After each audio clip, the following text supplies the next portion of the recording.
మౌనము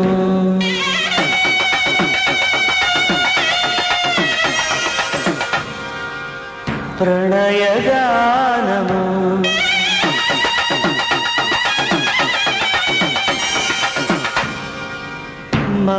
మనసుదానము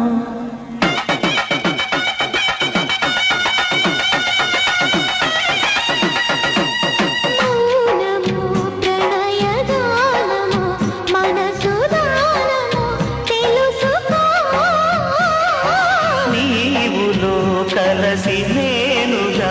అలసి తోడుగా పిలిచి వలచాలే చిలనే చిగురించిన శిల్పం చెలిగా పిలిచే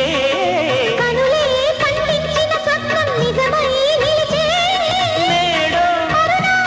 మన మమతల చరితల మనకు తెలుసుకోవా మౌనము